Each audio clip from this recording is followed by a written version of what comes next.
નવસારીના Chikhli sub district હોસ્પિટલમાં 1.64 કરોડની ઉચાપતના કેસમાં મુખ્ય આરોપી સતીશ ભોયની ધરપકડ કરવામાં આવી છે। ચીખલી પોલીસે બાતમીના આધારે આરોપીને રાનકુવા સર્કલ પાસેથી ઘરે જતી વખતે પકડી પાડ્યો હતો।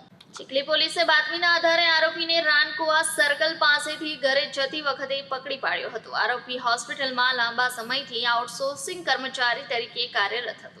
જિલ્લા તિજોરીમાં હોસ્પિટલના નામે બનાવટી બિલો રજૂ કરી પોતાના પૈસા અને બહેનના ખાતામાં જમા કરાવ્યા હતા। આ ઉચાપતની જાણ વડી કચેરી ગાંધીનગરને થતા ઓડિટ ટીમે તપાસ હાથ ધરી હતી। પ્રાથમિક તપાસમાં 22 લાખની ગેરરીતિ શોધાઈ હતી। જોકે ઊંડાણપૂર્વકની તપાસમાં કુલ 1.64 કરોડની ઉચાપત બહાર આવી હતી। હોસ્પિટલના નિવાસી તબીબી અધિક્ષક ડોક્ટર માલતી પટેલે ચીખલી પોલીસ સ્ટેશનમાં ફરિયાદ નોંધાવી છે।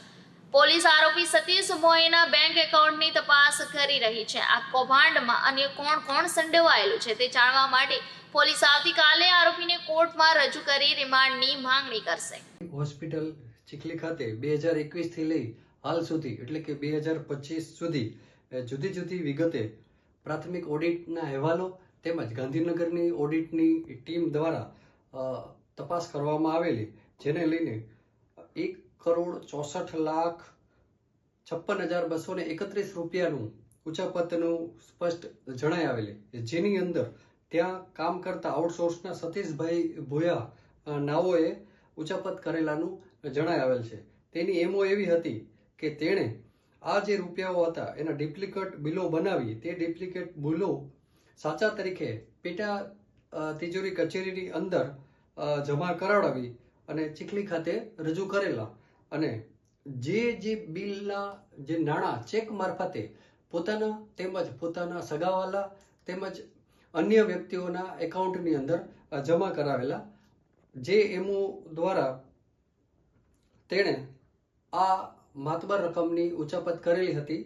સતીશભાઈ ભુયાની સાથે બીજું કોણ સંકળાયેલું છે તેની તપાસ ચીખલી પોલીસ સ્ટેશન દ્વારા કરવામાં આવી રહી છે અને માલતીબેન પટેલ નાઓએ કે જે આરએમઓ તરીકે ચીખલી સરકારી હોસ્પિટલની અંદર ફરજ બજાવે છે, તેણે વિગતવારની ફરિયાદ ઓડિટ અહેવાલના આધારે ચીખલી પોલીસ સ્ટેશનની અંદર દાખલ કરવામાં આવી છે। હાલ તપાસ ચાલુ છે।